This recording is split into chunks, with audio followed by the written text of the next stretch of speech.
What's good, what's good, what's good, chat? We back. It's that little cash go over here. All that shit. Y'all know my intro, bro. We 500 videos deep. I'm not doing that shit no more. Anyway, we back. Shout out Detective Mars stories, bro. Real that racist father brutally tortured, murdered, and raped his 15-year-old daughter. Niggas be sick. All right, chat. That's what I'm. That's the theme of the content for this week. Niggas be sick apparently, cause every video that I find, that's a video essay, got some sick shit happening. Make sure I got that super over whooper, so your stomach don't turn that much. Now let's get to it, chat. Hopefully y'all prepared. New details in a heartbreaking crime. A 15-year-old girl is dead, and police say her father confessed to killing her. This is just a case where it's just pure evil. He stopped her and said, "You're not going to find anything. I've just killed someone." Especially when you're a parent, you have children of your own, and you see just the evil that people are capable of. It's just not normal. What if your child's last desperate plea could save their life? When Zaria begged not to be sent to her father that fateful weekend, no one could imagine that within 48 hours, her body would be found in a condition that the county sheriff would describe as. See, but chat, that's a red flag right there. If a kid is saying, like, constantly and they distressed every time that they ready to go over their parents' house or somebody's house, bro, that is the biggest red flag ever. My nigga, don't force your kids to be somewhere they don't want to be. Like, that's, bro, yeah. Kids don't say shit for no reason. If a kid's saying something, it got some meaning behind it. They just usually don't know how to articulate it. Or they feel like they gonna get in trouble for what that person is doing to them. But no, bro. Make sure your kids know they got a safe space with you, so they will tell you shit like, you feel me? Like, bro, it's crazy out here. Like, A scene from the most horrifying horror movie. Warning. This investigation contains shocking details that may be unacceptable for sensitive individuals, especially those who find information about violence and cruelty toward children difficult to process. Friends, before I continue this difficult story, I would like to ask you to write in the comments which country you are watching this video from. Also, don't forget to subscribe to the channel and share this video with your friends. This story needs to be heard so that similar tragedies do not repeat, and so that the memory of Zaria. Let me pause the video. Oh, is it Zari? That's the white people pronunciation. Zaria. R.I.P. Shit. Yeah. Lives in our hearts. Zaria Jocelyn Burgess was born on December 23, 2003, as an early Christmas gift for her mother, Akeisha Pope, and father, Joshua Lee Burgess. What made it special was that her father's birthday was just 2 days later, on Christmas. And that nigga hairline fucked up. I hope somebody got his ass in prison, bro. If I don't hear that shit by the end of the video, I'm gonna be severely disappointed, chat. When Keisha and Joshua met at Weddington School, they were just teenagers. The young couple was only 15 and 16 years old when Zaria was born. Like most teenage couples, Akeisha and Joshua eventually separated, and Zaria mainly lived with her mother in Union County, North Carolina. However, her father remained very. Chat, is it crazy to say anybody that hurt kids need to suffer? I don't think it's that crazy. I feel like we need to start stoning niggas again and shit like that. You feel me? Real brutal shit. I'm saying, I don't know. That's just me. Very present in her life. He spent every weekend with her when she came to visit him. In his social media posts, he admired his daughter, called her his mini-me, and shared numerous photos with captions noting how much he loved his daughter. He was present at her birthdays, movie outings, regular weekend visits, and much more. And many considered Zaria a happy girl who had his presence in her life. By the late 2010s, Zaria was already a teenager and a promising star at her Monroe School. She was part of both the dance team and the school orchestra. Her orchestra director, Alan Sturdivant, said she was full of energy and was a perfect member of school organizations. According to all accounts, she was extremely happy, seemingly an ordinary teenage girl who loved to laugh, spend time with friends, go to the movies, and do everything that teenagers typically enjoy. However, not everything was as cloudless as it appeared on the surface. According to testimonies, one of Zaria's closest friends told her mother that Zaria had confessed to her how much she actually disliked spending time at her father's house. She expressed concern that her father had serious anger issues and would sometimes rage at her for no reason. She also claimed that Zaria said she didn't feel accepted by her father's side of the family, as he was white and her mother was black, making her biracial. See, Zaria's friends and their. That's something right there. I'm not gonna lie. Now, I ain't gonna lie. This is the only thing about interracial couples that I cannot get behind. A lot of the time, when it's white men with black women, they fetishize the fuck out of black women. And they usually also target black children. And it's it's like a cycle. I ain't gonna lie. I just that's one of the things that I can't really get behind. I can't fully articulate what I want to say. I'm still a nigga, bro. I ain't gonna lie, but shit. If you catch my drift, you catch my drift, chat. You feel me? That shit crazy, man. Your own child though, that's your flesh and blood gang. That's what's killing me. Like, shit, regardless, any child, but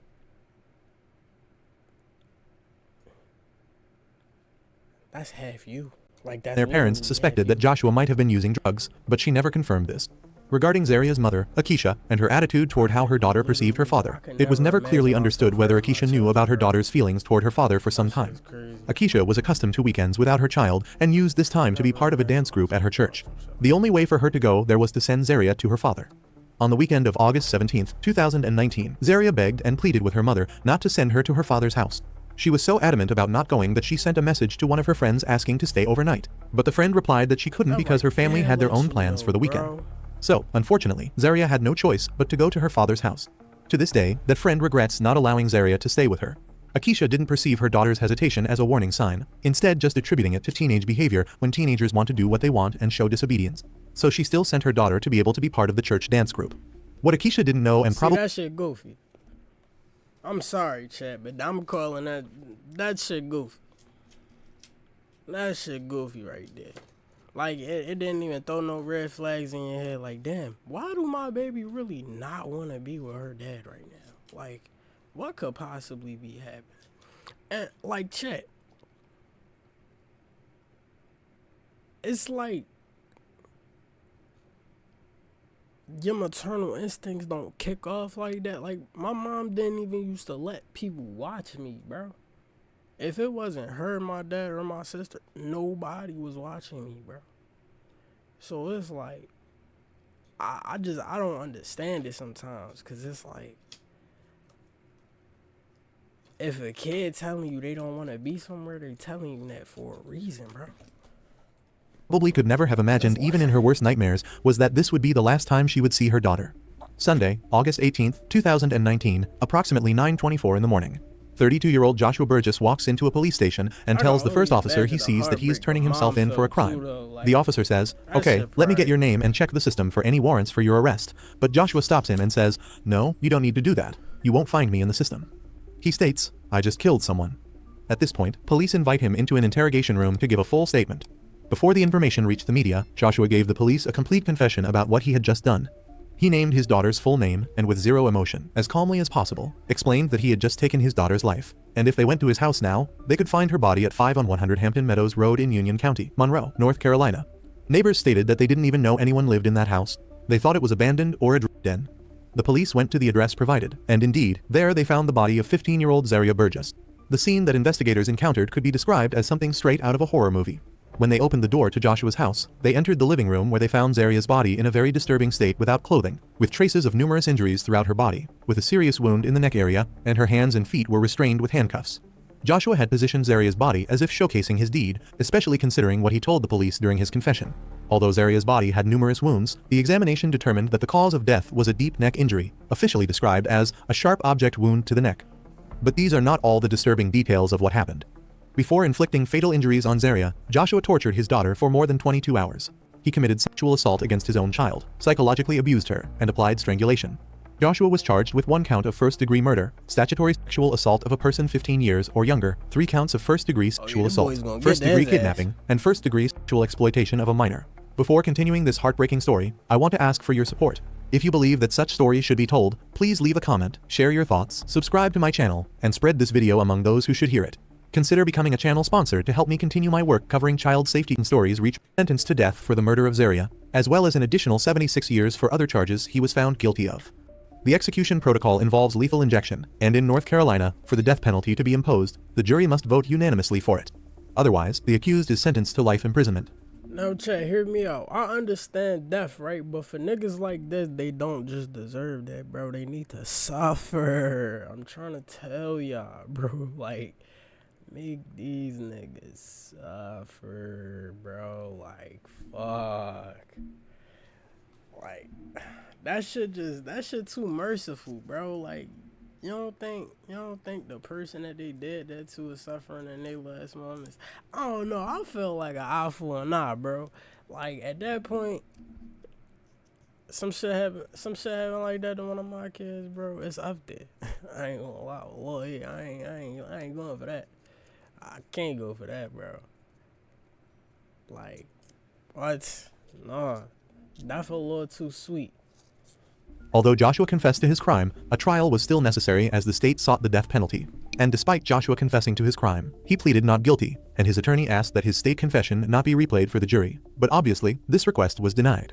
According to detectives, Joshua explained several motives for his actions during his confession, but two main themes that ran through everything he said were control and lust.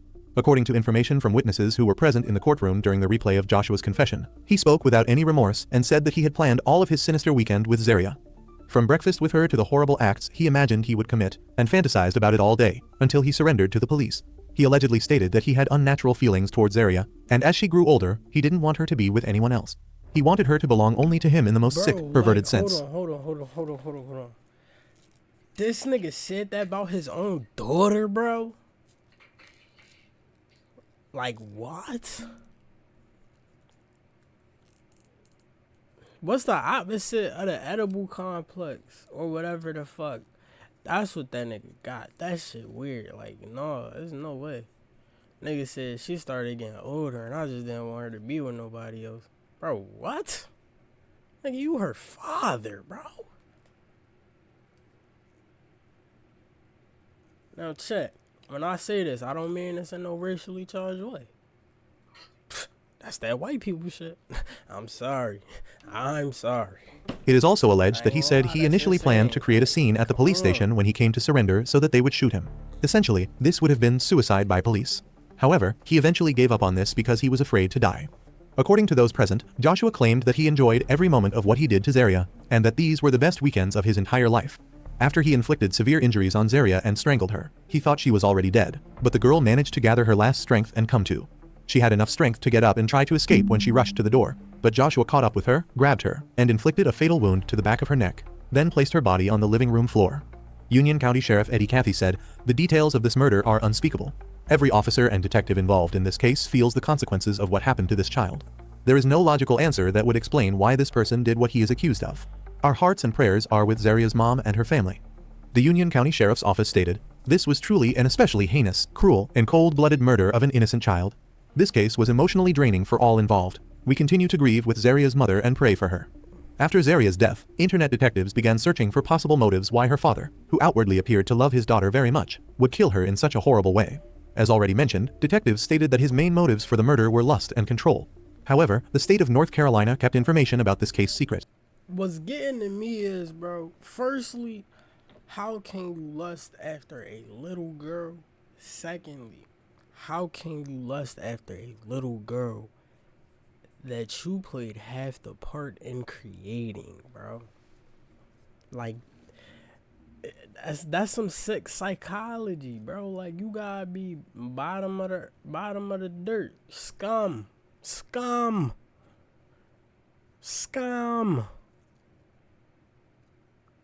Like, I ain't gonna lie. Hey, even if we do the death penalty, bro, fuck lethal injection and all that shit, I think some niggas need to get stomped to death. Some niggas need to get stoned to death. Some niggas need to get firing squatted. And if they touch kids, shit, all three. All three get them motherfuckers a package deal. Because this shit is insane, bro. And what's crazy is, like, the fact that they can be let back out into the world, too. Like, you get them a chance to be a repeat offender. Like, no, that should be an automatic life sentence. You touching little girls and little boys, bro. Like, no. That's an automatic life which caused a lot of speculation on social media. These internet detectives investigated Joshua's Facebook page and began accusing him of being a white supremacist based on racially charged memes he posted, particularly with Barack and Michelle Obama. They also pointed to various pages he liked, including Donald Trump's pages, Fox News, and the now defunct occult organization. That's exactly what I was talking about. They don't be liking black people, bro. They cool with having a black woman, having a black child, all that shit. But it's a fetishization in their mind. They don't. It's weird enough, but like they don't see us as people, bro. They don't see us as the same people as they are, and we more susceptible to harm when like and exposed in those presences and in those spaces. I'm all for, you feel me? Hey, love who you love, but know who you loving, bro. Like, want some real shit. Don't be having kids with people that you don't know or that you don't really, you feel me? Not even saying that she didn't know the nigga. She probably knew him. She just ain't know that side of him, and that's what's crazy. Flame of the serpent. Because of this, they suggested that Zaria's death was a kind of ritual murder for entry into a white supremacist group or a satanic cult. One of the most disturbing posts made by Joshua was from February 8, 2016. In it, he is holding a Ka-Bar knife with a long blade. In the background, an assortment of other folding knives can be seen. The caption said, "I just really love cutting people. Oh, I meant things. I love cutting things." Your support can help prevent similar tragedies. Please subscribe to the channel, press the like button. Center in Marshville, North Carolina. The Monroe High School Red Storm School Orchestra dedicated their performance at the 2019 Battle of the Bands in Dillon, South Carolina, to Zaria. In all the articles and news stories that were published, there was no information about any previous instances of abuse between Josh and Zaria. Apart from mentions that he was angry, or that she didn't want to be around him, there were no mentions that he physically harmed her, or violence between him and her mother Akeisha. There are no reports of this in their family history. Although there were mentions of drug addiction, it's still strange. Was he a pervert all these years and just good at hiding it?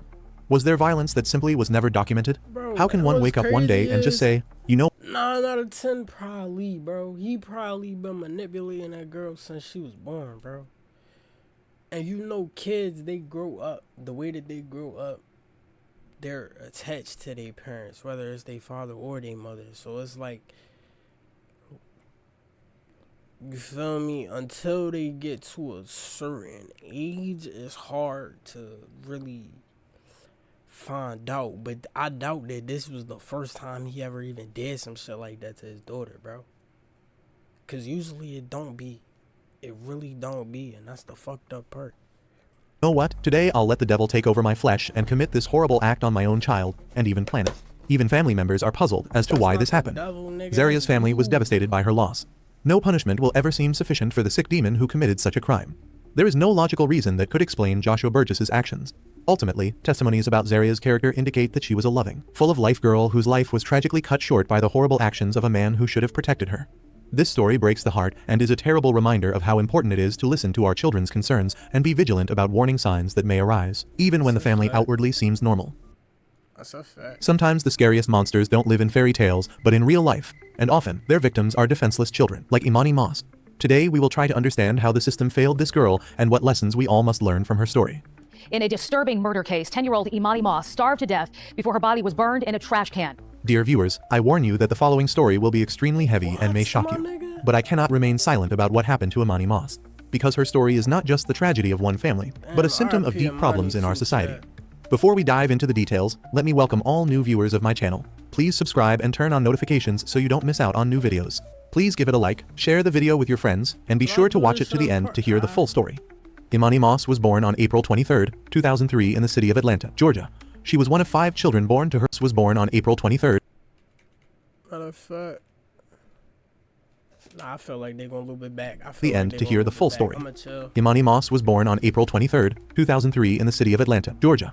She was one of 5 children born to her biological mother, who struggled with addiction and eventually gave up parental rights to all of her children. Imani's father, Iman Moss, became her sole guardian. Imani's birth mother had no further contact with her daughter. However, despite this, teachers described Imani as always being a bright and happy child. Imani always had a smile on her face and was a great friend to all students, including even the class bully, whom she tried to befriend every day. Imani was primarily raised by her father Iman, but she was also adored by her grandmother Robin along with her aunt Sharonis. Iman frequently took the girl to the Freedom Christian Church. It was there that he met Tiffany Moss, who worked as a kindergarten teacher. They quickly hit it off and over the next few years began a romantic relationship. When she see your face, I say it's not a thing that they won't change. Miss Moss, you're amazing, just the way you are, yeah. And when you smile, I say the whole world stops and stares for a while. Miss Moss, you're amazing, just the way you are. Really appreciate you. In July 2009, the couple married and had 2 children together. Everything was going great until tragedy struck. Less than a year after the wedding, Tiffany began physically abusing 6-year-old Imani. The girl told a school nurse that she was afraid to go home with a bad report card because she was worried her parents would harm her. She also mentioned that her stepmother had beaten her with a curtain rod. The nurse then discovered numerous scabs, bruises, and welts on Imani's arms, back, chest. Yo, like what? No. Being a single father, like, you feel me? As a man, you know, you gotta work, you gotta provide, shit like that. You can't always be in the house. You're not always gonna be around your kids 24/7, shit like that. Alright. But like this what I was talking about earlier too. Know who you fucking with. How, like, you feel you with your kids at some point, my nigga. Like, you're with your kids at some point. You gotta notice these bruises and shit that's showing up on their body out the random. And I'm not even wanting motherfuckers to be perfect. These are just basic parental instincts, bro. It's like, why is my daughter propping up with random bruises on her arm and shit, and I'm leaving her with you? I'm not leaving none of my kids with nobody I think would do some shit like that to them. A 6-year-old and a metal rod, bro? Have you lost your fucking mind? Where are your marbles, buddy? Legs and shoulders. The girl was then taken to the police station, and Tiffany was arrested and charged with first-degree child cruelty. Tiffany confessed to hitting Imani 3 times with a brown leather belt for eating too slowly. She later pleaded guilty and was sentenced to 5 years of probation under Georgia's first offender program and also lost her teaching job. But just a few months later, the Georgia Department of Family and Children's Services hold on, cause it couldn't have just, this is what I'm talking about too, it couldn't have just started with her. She probably was doing that shit to the kids that was getting left where, you know, everybody can't pick up their kids on time for. I feel bad if any of them kids had to stay late, cause who knows what she was doing to them, bro. Like that. Closed the case after Tiffany and Iman completed parenting courses. During this period, Imani was removed from the Moss home and placed with her grandmother Robin for 6 months. It was noticeable that Imani began to thrive. Her grades in school significantly improved, her overall attitude improved, and Robin noted that the girl was a wonderful child under her care. It seemed like everything in her life had calmed down again. However, DFAX returned Imani to the Moss home after 6 months. Robin tried to persuade her son Iman to let Imani stay, but he insisted on taking her back.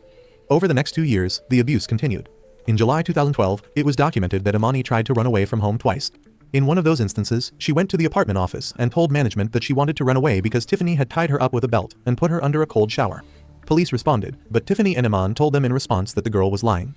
Since there wasn't enough evidence to charge anyone, Imani was returned to the Moss home.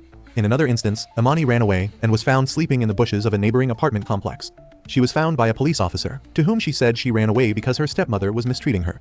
Shockingly, the officer reported the case to DFAX and filed charges against Imani for running away and violating curfew to ensure she would appear in juvenile court.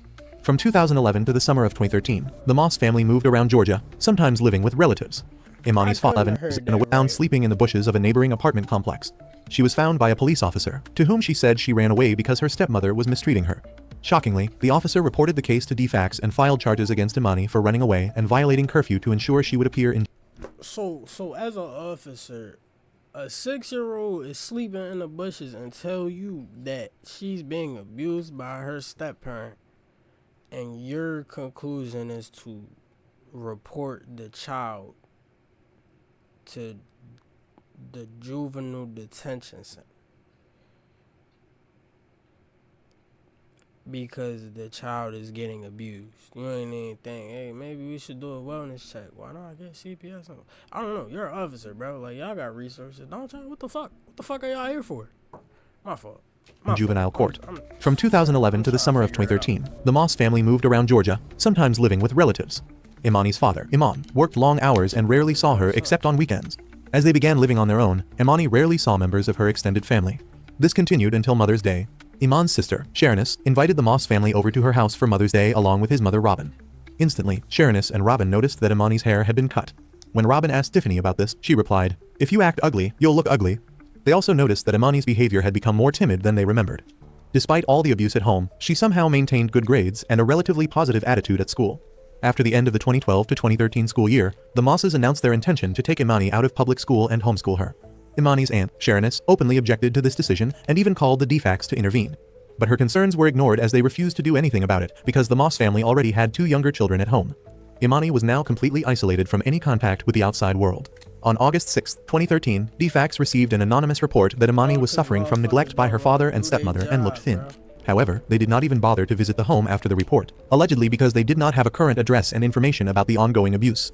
Mother's Day was the last time any of Imani's family saw her. The Moss family moved into an apartment in Lawrenceville, Georgia. Now that Imani had been taken out of school, family couldn't see her. At this time, Iman was working 2 jobs, which made him even more absent from the home. He would leave for his first job early in the morning, briefly come home late in the afternoon, and leave again for his second job around 6 p.m., finally getting home around midnight. This left Imani and her siblings mostly under the care of Tiffany, or, more accurately, no care at all.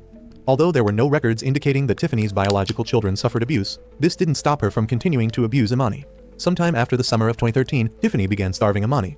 She had always been a thin child, but she was noticeably becoming thinner and thinner. It's believed that this went on for several weeks, and during all this time, she was confined to her bedroom. New neighbors only saw the 2 younger children and had no idea they had an older sister. Eventually, Imani became too weak to move and couldn't get out of bed, urinate, or defecate. Tiffany would feed and take care of her biological children but deny Imani food. On a few occasions, she would text Iman photos of the meals she had made for their children, and in one case, she texted him to bring home cookie dough so she could bake cookies. Imani would have had to smell the cookies being baked while lying in her room on the brink of starvation. On October 24, 2013, Imani suffered a seizure, which Iman believed was a convulsion. He claimed that when he came home, Tiffany told him that something was wrong with Imani.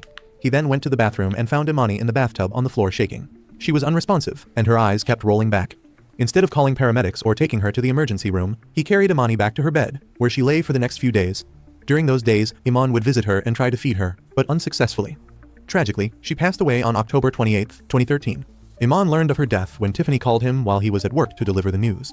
When he returned home, everything in the house seemed normal. The children were playing, and Tiffany was watching TV, while Imani lay dead in her room upstairs. When he went upstairs, he found his daughter lying on a blanket on the floor of her bedroom.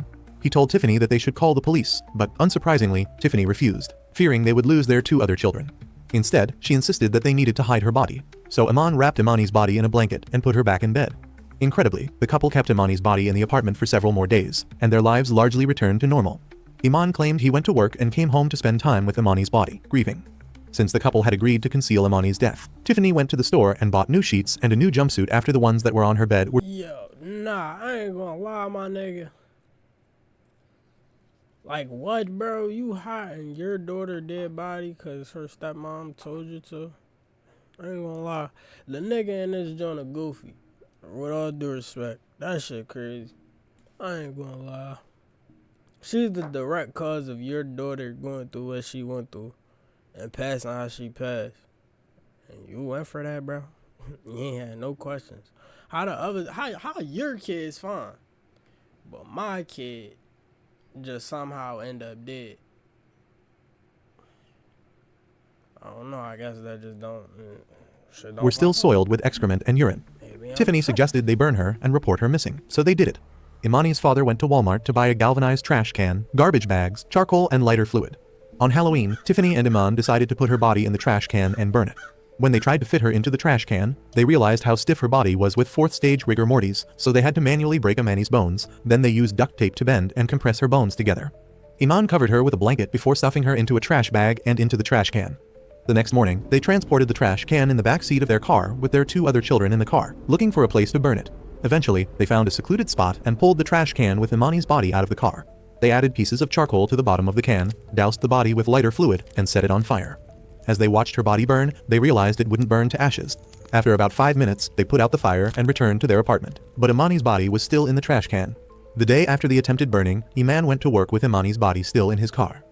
At work, he confessed the crime to a friend who insisted that he contact the police. After returning from both jobs and thinking things over, he called the police at around 4 in the morning, saying that his daughter was not well and that he was having suicidal thoughts. Iman told Tiffany about his call to the police.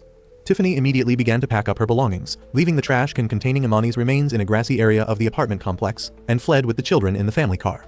When police arrived, Iman told them that Imani had drunk chemicals and died. He claimed he panicked, put her body in the trash can, and tried to cremate the body. The police were shocked to see Imani's burnt body in a garbage can in the yard and didn't believe his story, which immediately made him and Tiffany suspects. It was going to be what appeared to be some type of office. There was a computer in here. There was a note on the wall that had class rules.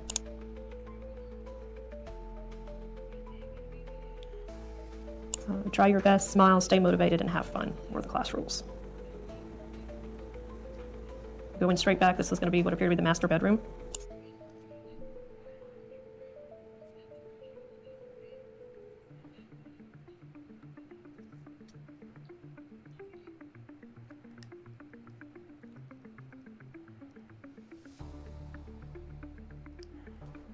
Hold on, bro.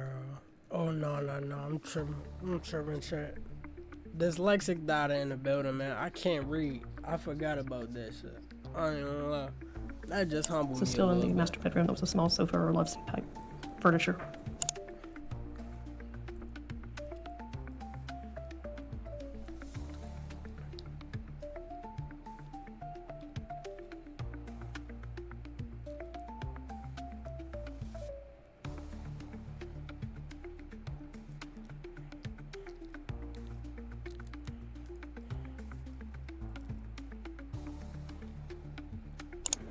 This is moving back into the dining rooms. There's a kind of an open floor plan with the dining room, living area, and the kitchen.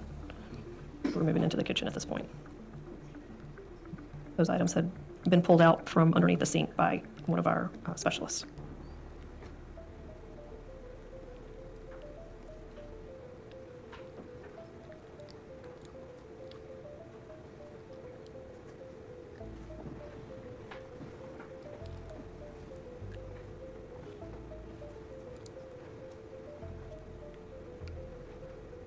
Walmart receipt.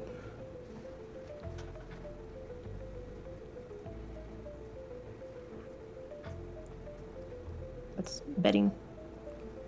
Appeared to be unopened sheets and a bottle of lotion. Chat. I gotta stop. Pantry.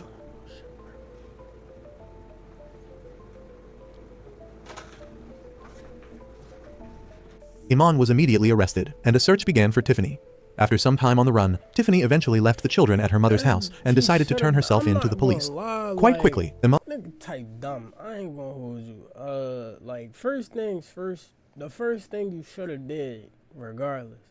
If you see a dead body, the first thing you supposed to do is report that shit. Especially if it's in your house. I'm not gonna lie, because if you don't report that shit, you immediately become the prime suspect. It'd have been different if he just had the story like, oh, I came home from work, everything looked normal, and then, you know, I go into my daughter's room, I'm trying to check on her, she just lying there unconscious. I don't know what happened. I wasn't there. On some shit. Like, then you neglectful, but you feel me? Like, now you're an accessory to the crime, chat. Like, you played as big of a part, especially because you tried to, 1, hide the body, 2, you helped break the bones, 3, you helped cremate the body, and then 4, you let Shorty get away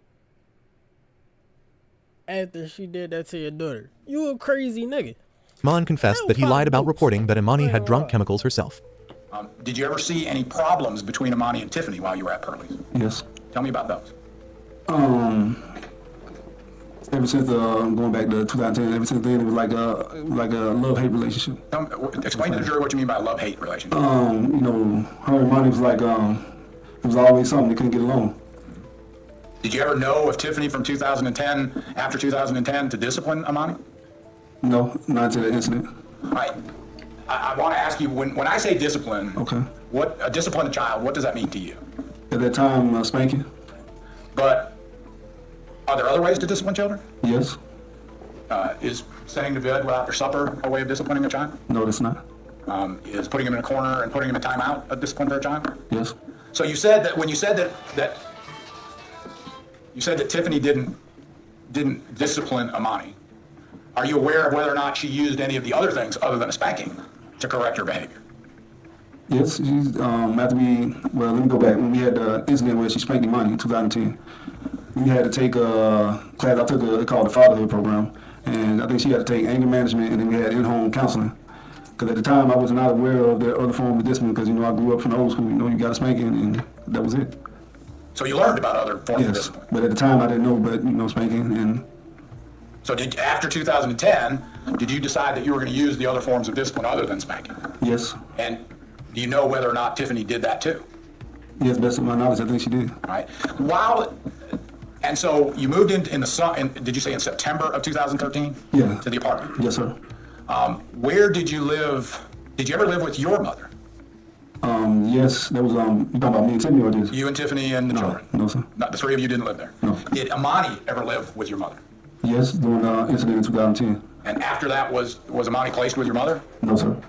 Well, how did she end up over there then? You said at my mom's house? Yeah, I mean... Okay, how'd you get in 2010, we had the spanking incident. Tiffany spanking Imani. She had whips and stuff all on her arms and back, I think legs, a belt whip. Okay. Iman was charged and pleaded guilty to felony murder and concealing a death. He was sentenced to life in prison without the possibility of parole in exchange for agreeing to testify against his wife, Tiffany, who rejected a plea deal that would have allowed her to receive the same sentence. Instead, the case against Tiffany Moss went to trial.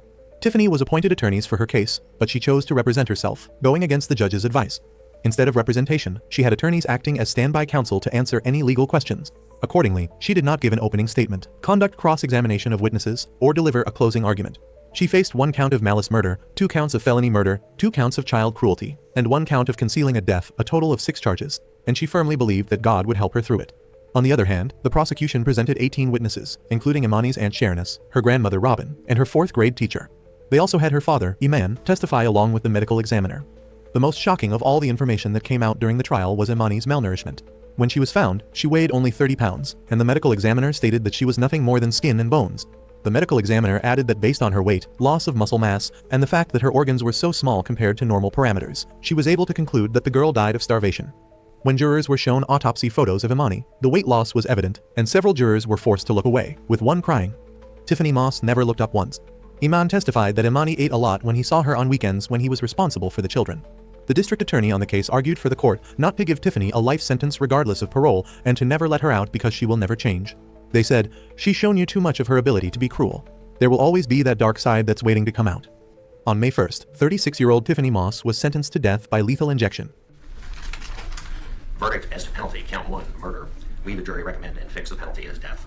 Signed and dated by the foreperson. Please give it to counsel for the review as to penalty, sir.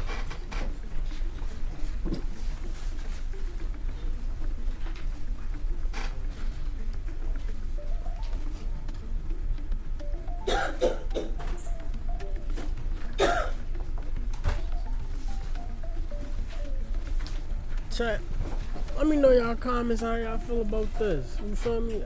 Yeah, I respect the death penalty. I still think she should have suffered though. I ain't gonna lie. Any exceptions to the form of the verdict by the state? None from the state. Asked for more stuff. Any exceptions to the form of the verdict by the defense? Ladies and gentlemen, under these circumstances, it's necessary that the court conduct the poll of the jury. It simply means that I have a series of questions. On May 1st, 36-year-old Tiffany Moss was sentenced to death by lethal injection. She became the first person to be sentenced to death in the state of Georgia in over 5 years. The judge scheduled her execution for sometime between June 7th and 14th, 2019, although that date continues to change due to appeals. Iman and Tiffany remained married and lost custody of their 2 children after Imani's murder. The children were sent to live with foster parents, despite attempts by both Tiffany and Iman's parents to gain custody of them. Imani's death led to serious criticism and forced systemic changes in Georgia's child protection system. Following her death, several DFACS employees were fired, and others faced disciplinary action. It also led to changes in how they conduct investigations and reports of abuse. A Child Welfare Reform Council was created, which released a report in January 2015 on ways to improve Georgia's child welfare system. In 2018, Imani's grandmother, Robin, filed a lawsuit against DFACS, claiming they knew about the deteriorating conditions and abuse in the Moss household and could have acted sooner. However, there has been no information on the outcome of that lawsuit since then.